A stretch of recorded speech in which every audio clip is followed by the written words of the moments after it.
The silent vanguard. The vast emptiness of space concealed the approach of the Nexary Dominion fleet. Their obsidian vessels, shaped like elongated hexagonal prisms with bioluminescent veins pulsing across their hulls, moved in perfect formation toward the Sol system. Admiral Vexthor stood on the command platform of the Sovereign Claw, his 4 eyes scanning the tactical displays that floated around him. His slate-gray skin tightened around the breathing slits at his neck, a sign of anticipation among his kind. Preliminary scans complete, Admiral, reported Science Overseer Nurai, her tentacled appendages dancing across the ship's neural interface. The target world shows typical development patterns for a pre-Dominion civilization. Rudimentary orbital stations, limited lunar outposts, and primitive propulsion systems. Vexthor's mouthparts clicked in satisfaction. Assessment of military capabilities. Chemical propellants, nuclear warheads, and early-stage directed energy weapons. Nothing that could penetrate our primary shields, Nurai responded, her voice carrying the distinctive harmonic tone of absolute certainty that the Nexary prided themselves on. The Nexary Dominion had conquered 12 star systems in the last cycle alone. Their method never varied: identify developing worlds, quickly overwhelm their defenses, and integrate their biological and technological uniqueness into the Dominion. Earth would be no different. Prepare the subjugation sequence, ordered Vexthor. I want atmospheric processors deployed within 3 planetary rotations. Far from the approaching threat, Captain Darius Vaughn stood in the observation deck of the United Earth spaceship Vindicator. The massive vessel, nearly 2 kilometers in length, orbited Jupiter in silent vigil. To an outside observer, the ship might have appeared primitive, its dark hull marred by what looked like inefficient design choices and exposed structural elements. This was by design. Vaughn's weathered face reflected in the reinforced viewport as he studied the gas giant below. At 45, he had spent more than half his life in space, watching humanity's quiet expansion through the solar system while simultaneously preparing for what he and many others believed was inevitable: first contact. And not the peaceful kind. Captain, the calm voice of Lieutenant Commander Eliza Frost broke his contemplation. Long-range sensors have detected anomalous readings near the heliopause. Multiple objects entering the system at sublight speeds. Vaughn didn't turn from the viewport. Classification: unknown, sir.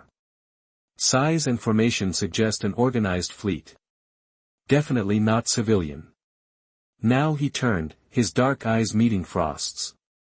Sound yellow alert. Inform CENTCOM we have potential visitors.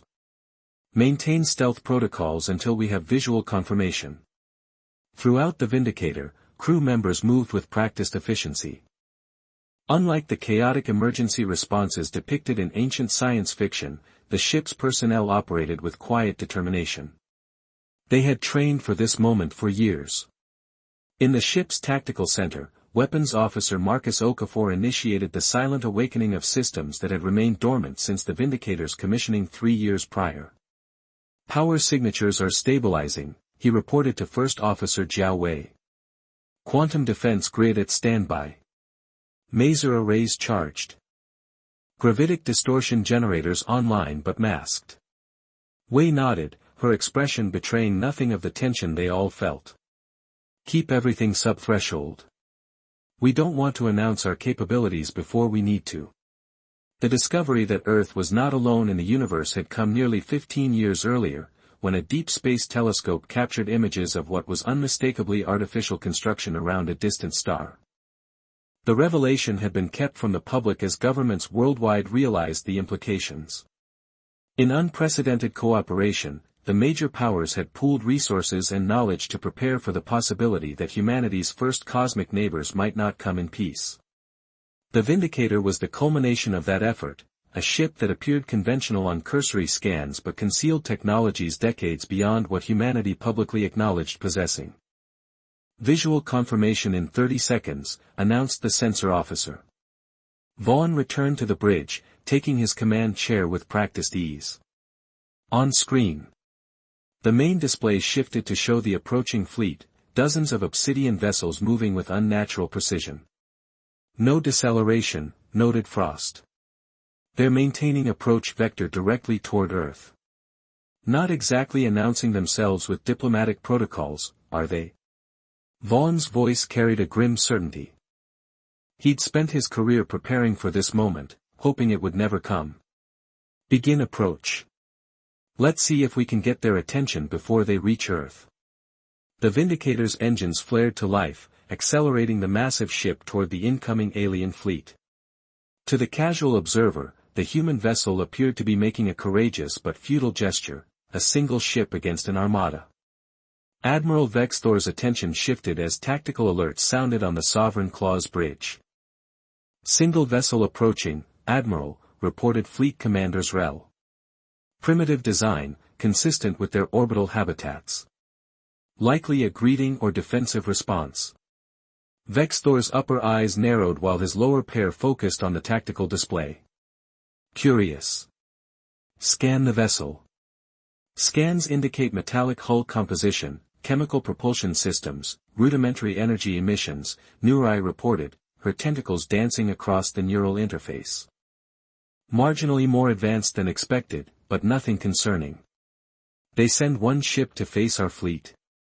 Vexthor's breathing slits flared in what passed for amusement among the Nexari. Either admirably brave or profoundly foolish. The Vindicator continued its approach, maintaining a steady course toward the alien fleet. We're being scanned, reported Lieutenant Ramirez from the sensor station. Passive systems detecting energy signatures consistent with deep penetration attempts.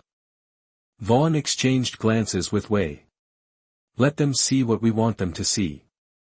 The Vindicator's outer hull contains specialized materials designed to return falsified readings to scanning technologies.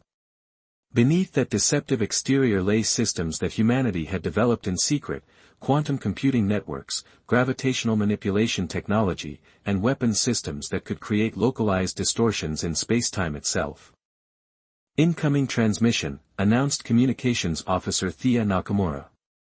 Audio and visual. On screen, ordered Vaughn, straightening in his chair. The main display shifted to show a being unlike anything human eyes had seen before. Four eyes arranged in a diamond pattern stared out from a face with multiple breathing apertures where a nose might be on a human. Gray skin stretched tight over an elongated skull, and what appeared to be tentacular appendages moved in the background. Attention primitive vessel, the being spoke, its words translated through a system that had been preparing for this moment by analyzing the patterns of the alien transmissions. This is Admiral Vexthor of the Nexari Dominion. Your system is now under our authority. Return to your planet and prepare for integration. Resistance is inadvisable. Vaughn stood, his face betraying nothing of the gravity of this historic moment. This is Captain Darius Vaughn of the United Earth Spaceship Vindicator.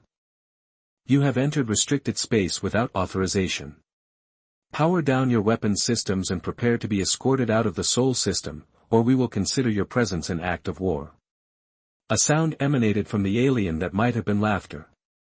Your courage is noted, Captain, but misplaced. Observe the superiority of the Dominion and reconsider your position. The transmission ended, and 5 alien vessels broke formation, accelerating toward the Vindicator. They're powering weapons, reported Okafor, his voice steady despite the tension. Vaughn returned to his chair. Tactical display. The main screen shifted to show the approaching alien ships, their bioluminescent veins now pulsing with increased intensity. Remove the mask, ordered Vaughn quietly. Show them what we really are. Throughout the Vindicator, systems that had remained hidden suddenly activated. The ship's energy signature quadrupled as quantum shields formed layers of protection around the hull. Weapon ports that had been disguised as structural elements opened, revealing advanced maser arrays and gravitational distortion generators. On the Sovereign Claw, Science Overseer Nurai's composure shattered as her displays suddenly changed. Admiral. Energy spike from the human vessel, readings exceed our capital ship levels. Impossible, hissed Vexthor, all 4 eyes widening. Their planet shows clear evidence of limited energy production capabilities.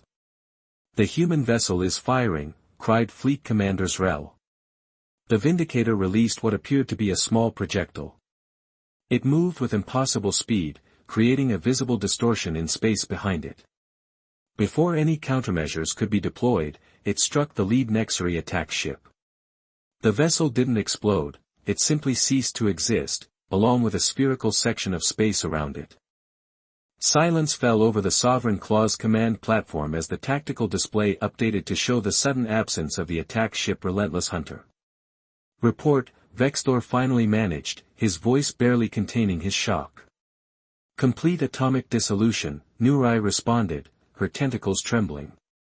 The weapon appears to have created a momentary artificial singularity. Impossible. Vextor's breathing slits flared with agitation. That technology requires energy manipulation beyond anything we've achieved even after millennia of advancement. The remaining 4 attack ships scattered, firing their weapons at the human vessel.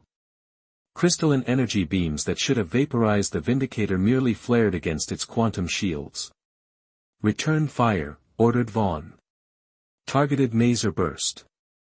Disabling shots only. The Vindicator's response was precise and devastating. 2 more Nexari ships were disabled, their systems overloaded by precisely calibrated electromagnetic pulses. Full fleet defensive formation, ordered Vextor, his voice rising with an emotion the Nexari rarely experienced, fear. All ships concentrate fire. The Nexari fleet regrouped with practiced precision, bringing hundreds of weapon systems to bear on the single human ship. Space lit up with crystalline energy beams and plasma torpedoes. The Vindicator weathered the barrage, its quantum shields flaring but holding. Then it unleashed a different weapon, a wave of energy that spread outward, washing over the nearest Nexari vessels. Their systems went dark, the ships suddenly inert. Some kind of targeted electromagnetic pulse, gasped Nurai, her voice shaking. But it's selective, it's only affecting our ships. That's not possible, insisted Vextor. No species has ever developed weapons that can distinguish between targets at the electromagnetic level. Within minutes, 23 Nexari vessels had been destroyed or disabled. The remainder attempted to regroup, but their coordination was shattered by the unexpected onslaught. Vaughn opened a channel to the Nexari flagship. This is your final warning, Admiral. The next shot will be directed at your command vessel. Withdraw immediately.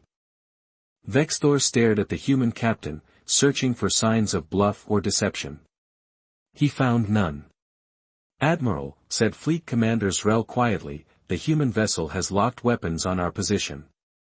Energy readings indicate their next attack will be significantly more powerful than previous ones.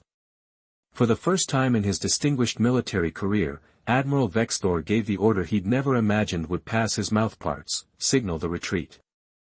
All functional vessels to execute emergency dimensional fold back to Dominion space. As the remnants of the once mighty Nexari fleet retreated, Vextor watched the human ship on the display. It didn't pursue, it simply maintained position, a sentinel guarding its system. How, he finally asked, turning to Science Overseer Nurai. How could we have missed this level of technology? Nurai's tentacles had stilled, her posture reflecting deep thought. Perhaps we didn't miss it, Admiral. Perhaps they were hiding it. The implication sent a chill through Vextor's entire being. A species that could hide its true capabilities, that could develop weapons beyond even the Dominion's understanding, and that chose to remain isolated rather than expand. What kind of species develops such weapons but doesn't use them to conquer, he wondered aloud. I don't know, replied Nurai, her voice barely audible. But I fear we may find out. Back on the Vindicator, Captain Vaughn watched the alien fleet disappear into the darkness of space. They're gone, sir, reported Frost. No signs of pursuit or reinforcements. Vaughn nodded slowly. Send word to CENTCOM. First contact has been made. He paused, the weight of history settling on his shoulders. And humanity has made its statement. The bridge crew maintained their professional demeanor, but the significance of what had just occurred was not lost on any of them.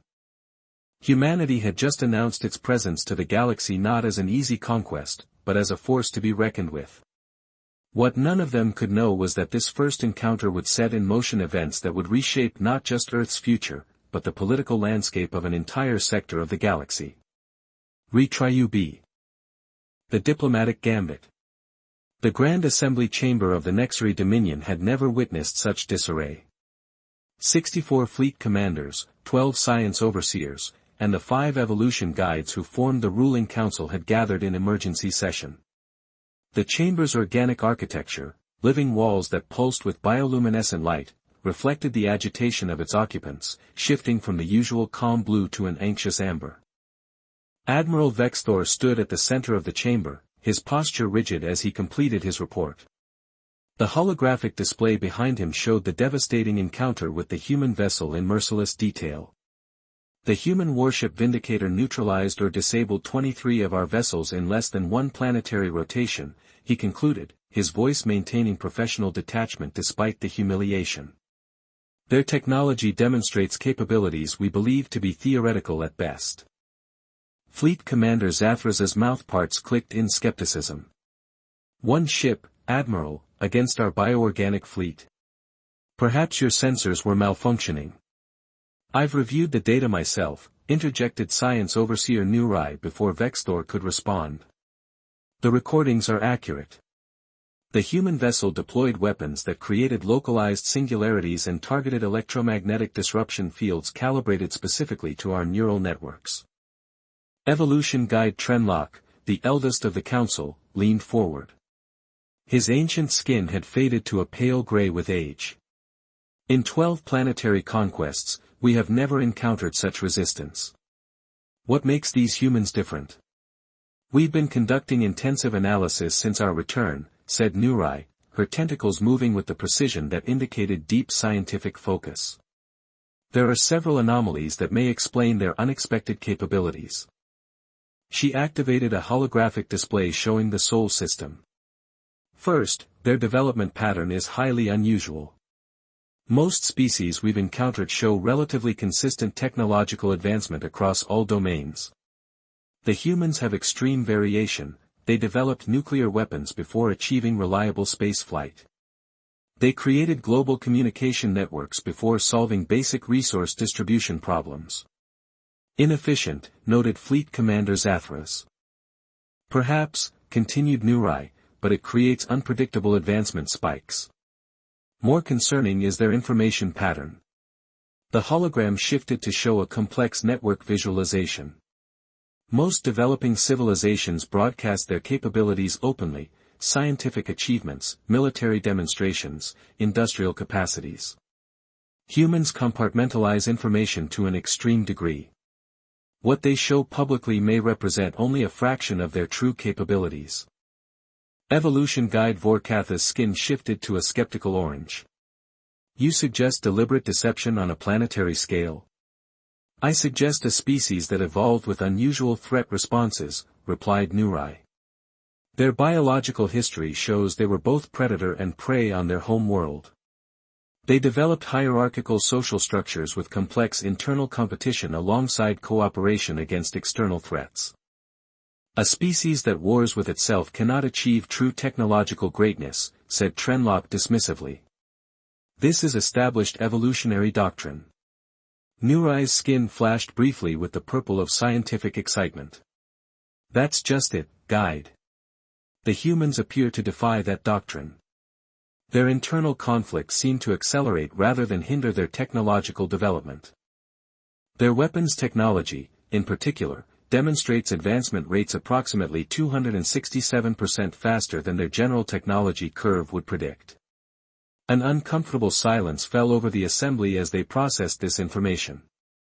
Admiral Vexthor finally spoke. We have two options.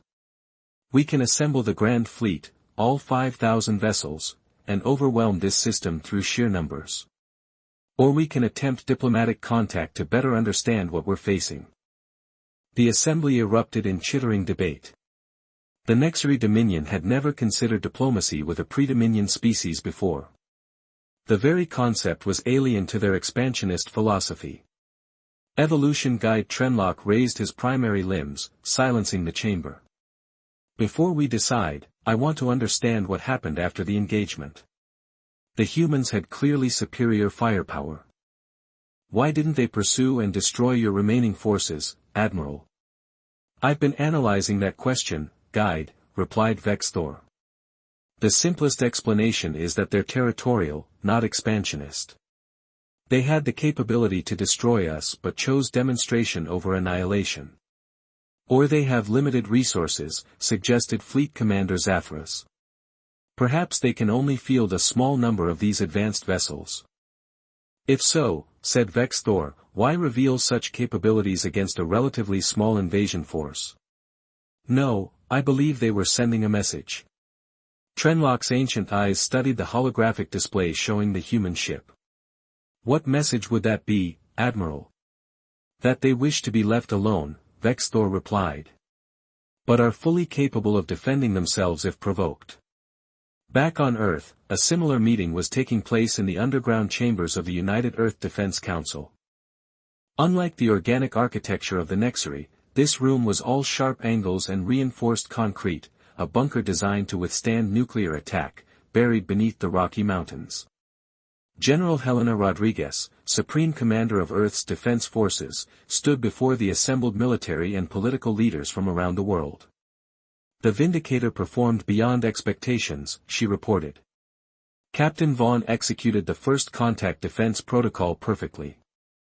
The alien fleet retreated with minimal casualties on both sides. Defense Minister Takahashi leaned forward. And you believe they will return? Without question, Rodriguez replied.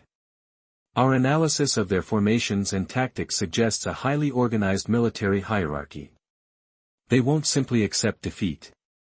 President Omar Mbeki of the African Coalition folded his hands. Then we must prepare for full-scale war. Or, said a voice from the back of the room, we could try talking to them. All heads turned to see Captain Darius Vaughn, who had just entered the chamber. His arrival from Jupiter had been expedited by the newest generation of fusion drives, allowing him to reach Earth in hours rather than days. Captain, acknowledged Rodriguez with a nod. Your arrival is timely. With respect, General, Vaughn continued, moving to the center of the room, we've demonstrated our military capability. Now might be the time to demonstrate our diplomatic capability. Diplomacy, scoffed General Wei of the Asian Alliance. With a species that opened communications by announcing our subjugation? Yes, Vaughn replied simply. Because we now have their attention. And more importantly, their respect. The room fell silent as the implications were considered. For nearly 15 years, humanity had prepared for conflict with extraterrestrial life.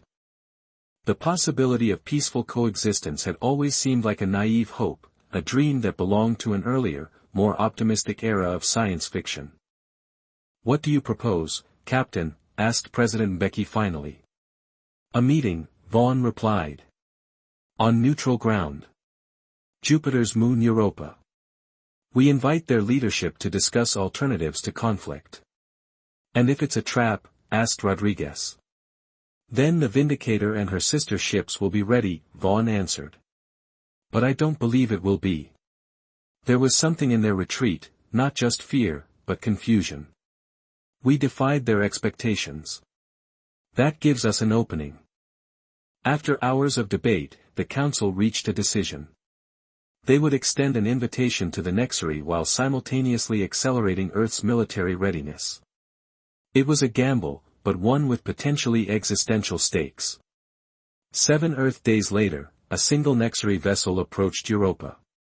Unlike the warships of their previous encounter, this was a smaller, more streamlined craft clearly designed for speed and maneuverability rather than combat. In the observation lounge of Europa Station, Captain Vaughn watched its approach alongside Dr. Layla Patel, Earth's foremost xenolinguist and the architect of the translation systems that had allowed communication during the first encounter. Nervous, Captain? She asked, noting the tension in his shoulders. Cautiously optimistic, he replied with a hint of a smile. We've come a long way from wondering if we're alone in the universe to hosting our first diplomatic summit with an alien species. Even if that species initially came to conquer us, Patel added dryly. The Nexari delegation consisted of Admiral Vexthor, Science Overseer Nurai, and somewhat surprisingly, Evolution Guide Trenlock himself. They were escorted to the conference room by a detail of Earth's soldiers, a formality that wasn't lost on either side. The meeting began with formal introductions, the translation systems working remarkably well despite the complexity of Nexari language patterns. Then came the difficult part, establishing the framework for discussions between species that had nearly gone to war less than 2 weeks earlier. "We appreciate your willingness to meet," began Vaughn, taking the lead as agreed. "Our first encounter was unfortunate, but perhaps understandable given the circumstances." "Understandable?" Vexthor's translator conveyed his disbelief. "You concealed your true technological capabilities from the galaxy. Such deception is unprecedented." "From our perspective," countered Vaughn, "we were protecting ourselves. Humanity has long theorized that advanced civilizations might view developing worlds as easy conquests. Your arrival seemed to confirm those fears." Trenlock's ancient eyes studied Vaughn with unnerving intensity. "Your species presents a paradox, Captain. You possess the technology to destroy our fleet, yet you chose restraint. You maintain the appearance of division on your world, yet you clearly cooperate at levels we did not detect. You develop weapons of immense power, yet you remain within your own system. Perhaps," suggested Dr. Patel, "that's because we recognize that exploration and conquest need not be synonymous." The diplomatic discussions continued for hours, gradually moving from mutual suspicion to cautious exchange of information. The humans learned that the Nexari Dominion encompassed 12 star systems, all brought under their control through a process they called evolutionary integration, a euphemism for conquest and assimilation. The Nexari, in turn, were fascinated by Earth's history of independent nations that competed yet cooperated, of technological development driven by both conflict and collaboration. As the summit entered its second day, an unexpected development changed everything. Science Overseer Nurai requested permission to share what she called concerning astronomical data. The holographic display in the center of the conference room activated, showing a star system at the edge of Nexari space. 3 cycles ago, we detected unusual radiation patterns from this system, she explained, her tentacles moving in patterns that the humans were beginning to recognize as indicating scientific precision. Initially, we believed it to be natural stellar phenomena. Recent analysis suggests otherwise. The display zoomed in to show what appeared to be artificial structures, enormous in scale, orbiting the system's star. "We have detected energy signatures unlike anything in our records," continued Nurai. "And directional movements suggesting deliberate stellar energy harvesting on a scale that exceeds even theoretical Nexari capabilities." "You're saying there's another spacefaring civilization?" asked Dr. Patel. "One more advanced than the Nexari?" "We believe so," confirmed Vexthor, his 4 eyes shifting between the humans. "And based on the direction of their energy harvesting operations, they appear to be moving toward both our territories." The atmosphere in the conference room changed perceptibly. What had begun as cautious diplomatic maneuvering between recent adversaries suddenly faced the prospect of a greater external threat. "If your data is accurate," said Vaughn carefully, "then it would seem both our peoples have a common interest in understanding this potential threat." Trenlock, who had remained mostly silent throughout the discussions, now spoke. "For millennia, the Dominion has expanded through this sector of the galaxy unchallenged. We believed ourselves to be the apex civilization. Your unexpected resistance was illuminating. Now we face the possibility of an even greater power approaching our territories." "Suggesting what, exactly?" asked General Rodriguez, who had joined the second day of talks. "Suggesting," replied Trenlock, his ancient voice carrying the weight of a decision already made, "that perhaps there is value in alliance rather than conquest. The proposal was unprecedented in Nexari history, an alliance with a species they had initially come to subjugate. For the humans, it represented a diplomatic victory beyond their most optimistic projections.